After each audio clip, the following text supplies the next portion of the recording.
मैं चाहता हूँ कि मैं धारा में थोड़ा बदलाव हो और एक व्यंग के कवि को, जो श्रेष्ठ व्यंग्यकार है हमारे बीच, भाई श्री विमल ग्रोवर। व्यंग बड़ा अजीब विधा होती है, बहुत देर तक सुनते रहते हैं, कहीं हंसना होता है, कहीं गुदगुदाना होता है, लेकिन अंत में वो तीर की तरह दिल में चुभता है और तब पता चलता है क्या कवि ने क्या कह दिया है। ऐसा व्यंग्यकार हमारे बीच भाई विमल ग्रोवर के रूप में आप जोरदार तालियां बजाकर स्वागत करें। भाई विमल ग्रोवर आपके लिए।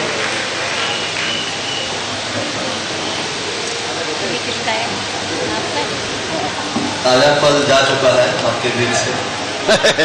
सब्जी मंडी कैसी है आप देख ही रहे। बाकी दंगे की बात नहीं करते। बहुत बहुत आदरणीय श्रद्धेय महाराज हमारे बीच बैठे। पहली बार मेरा अवसर है कि मैं उनके समक्ष पाठ कर रहा हूँ। इन लोगों के मंच का एक बड़ा नाम होता है अजनी बैरागी जी का। उनका एक शेर उनसे उधार लेता हूँ और आपको कविता सुनने के मन के साथ जोड़ने की कोशिश करता हूँ। बात छोटी है, अफसाना बड़ा हो जाएगा। बात छोटी है, अफसाना बड़ा हो जाएगा। अपनी हैसियत देख, तेरा पैमाना बड़ा हो जाएगा। वाह वाह वाह वाह। बात छोटी है, अफसाना बड़ा हो जाएगा। अपनी हैसियत देख, तेरा पैमाना बड़ा हो जाएगा। और कविता सुननी है तो सिर्फ दुकान काफी नहीं। कविता सुननी है तो सिर्फ दुकान काफी नहीं। दिल का साथ रखो, हंगामा खड़ा हो जाएगा। दिल का साथ रखो, हंगामा खड़ा। बढ़िया है भैया। हाँ भैया। चार पंक्तियों ने परिचय की छोटी सी व्यंग्य कविता आप लोगों को रखूंगा कि दिल की आवाज को चुपचाप दबा रखा है। दिल की आवाज को चुपचाप दबा रखा है। उदास खुद है पर दुनिया को हंसा रखा है। वाह। दिल की आवाज को चुपचाप दबा रखा है। उदास खुद है पर दुनिया को हंसा रखा है। और आंसू की कीमत नहीं है बाजार में बढ़ना। आंसू की कीमत नहीं है बाजार में बढ़ना। हमने अपनी आंखों में दरिया छिपा रखा है। हमने अपनी आंखों। अगर तालियां आशीर्वाद है ठीक से आए, एक बार तालियां बजाकर आदेशित करिए कि मैं आप लोगों के साथ जुड़ सकूं। हमारे नौचंद ये सीटी की आवाज कृपया बंद कर दें, क्योंकि सीटी का मंच नहीं है। बाहर से आ रही है आवाज, तू पढ़ो। ये मेले देख के बजाने की कोई औचित्य भी नहीं बनता।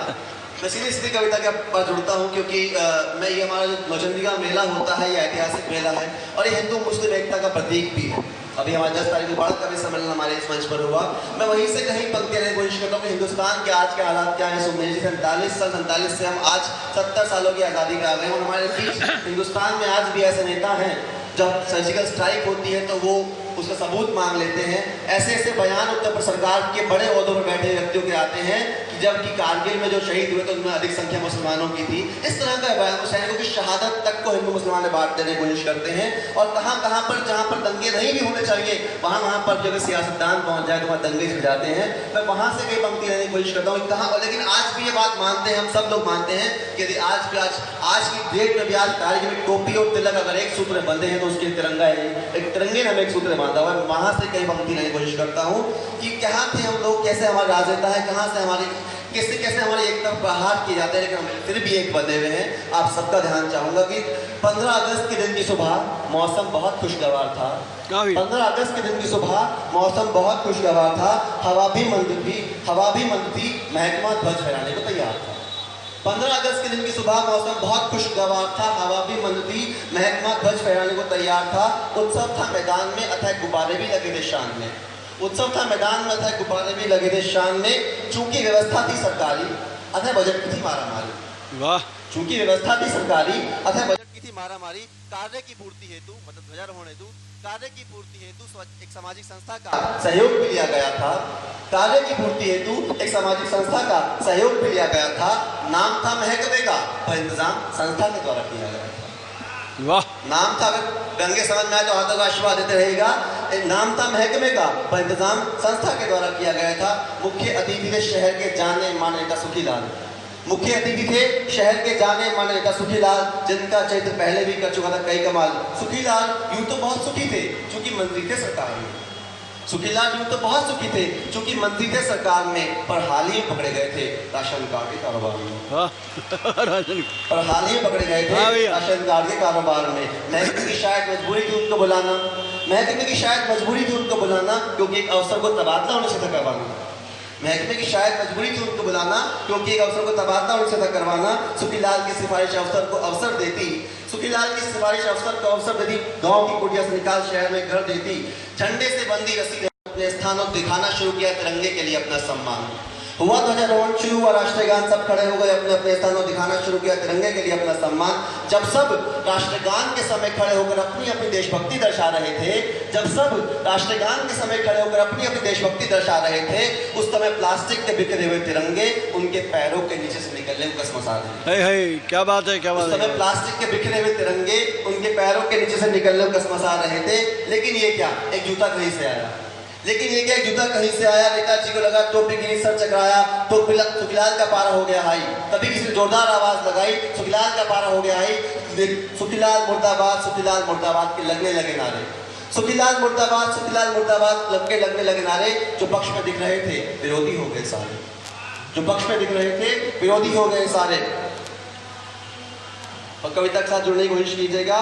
दोनों ओर का हर व्यक्ति अपनी अपनी जिद पर अड़ा था। कई बार वहाँ पर नेता के समर्थक मौजूद होते हैं। दोनों ओर 47-2017 में आज भी हिंदुस्तान में अगर बर्गर कहीं मैकडॉनल्ड में खाते हैं तो उस बर्गर की कॉस्ट कहीं उस भूखी हाथों को चुकानी पड़ती है। वहां से ये पंक्ति की कोशिश करता हूँ, सबका ध्यान चाहूंगा कि दोनों ओर का हर व्यक्ति अपनी अपनी जिद पर अड़ा था। दोनों ओर का हर व्यक्ति अपनी अपनी जिद पर अड़ा था और भूख से बिलबिलाता हुआ एक बच्चा मिष्ठान वितरण की प्रतीक्षा में खड़ा था। और भूख से बिलबिलाता हुआ एक बच्चा मिष्ठान वितरण की प्रतीक्षा में खड़ा था। इस लड़ाई और धक्का मुक्की में तिरंगा गिर गया भरा। इस लड़ाई और धक्का मुक्की में तिरंगा गिर गया भरा। उसमें से कुछ ने पंक्ति का समझ में आए तो आप लोगों का आशीर्वाद चाहूंगा। इस लड़ाई और धक्का मुक्की में तिरंगा गिर गया भरा। उसमें से कुछ ने केसरिया ओढ़ लिया तो कुछ ने ओढ़ लिया हरा। आशीर्वाद आप भैया। उसमें से कुछ ने केसरिया ओढ़ लिया तो कुछ ने ओढ़ लिया हरा। कुछ के हाथ में त्रिशूल हो गए, कुछ के हाथ में नजर आई तलवार। कुछ के हाथ में त्रिशूल हो गए, कुछ के हाथ में बढ़िया। तिरंगे की अस्मिता दोनों के हथियारों से होती रही तार-तार। तिरंगे की अस्मिता दोनों के हथियारों से होती रही तार-तार। वहां का हर कोना देशभक्ति के माहौल में देशभक्ति के माहौल के सांप्रदायिकता में बदलने की गवाही दे रहा था। वहां का हर कोना देशभक्ति के माहौल के सांप्रदायिकता में बदलने की गवाही दे रहा था। और आप सब मुझसे हिंदू मुस्लिम जुड़ेगा। वहां का हर कोना देशभक्ति के माहौल के सांप्रदायिकता में बदलने की गवाही दे रहा था।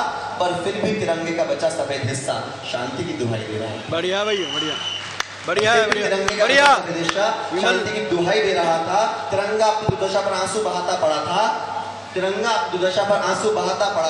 बच्चा अब भी मिष्ठान वितरण की प्रतीक्षा में खड़ा था। ध्वजारोहण के कार्यक्रम का जाने कैसा था अंत। नेता मन ही मन मुस्कुरा रहा था। क्योंकि मीडिया कवरेज के लिए ये था उसका पब्लिसिटी स्टंट। नेता ने बन शांति दूत हिंदू मुस्लिम में सुलह कराई। ये झूठी खबर पैसे के दम पर टीवी चैनलों ने दिन भर दिखाई। आशीर्वाद आए तो ठीक से जोरदार तालियां बजा के मुझे आदेशित करे कि मैं कविता को अंत की तरफ ले जाऊं। नेता ने बन शांति दूत हिंदू मुस्लिम में सुलह करवाई। ये झूठी खबर पैसे के दम पर टीवी चैनलों दिन भर दिखाई। तिरंगा दुखी था हैरान परेशान। एक तरफ हिंदू था तो दूसरी तरफ था मुसलमान। तिरंगा दुखी था हैरान परेशान। एक तरफ हिंदू था तो दूसरी तरफ था मुसलमान। आखिर किसका था दोष, दोनों ओर से था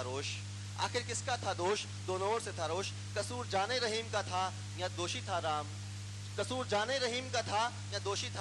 अरे धर्म के नाम पर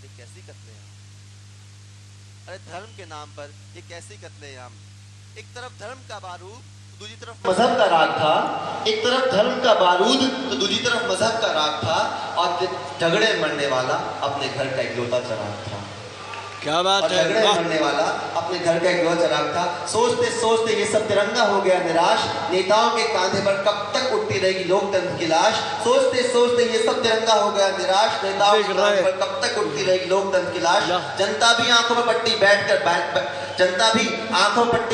बांधकर बैठी कोई गांधारी है। हर किसी के आगे रोजी रोटी की लाचारी है। इन नेताओं ने लोकतंत्र की आत्मा पर जख्म एक से बढ़कर एक दिए हैं।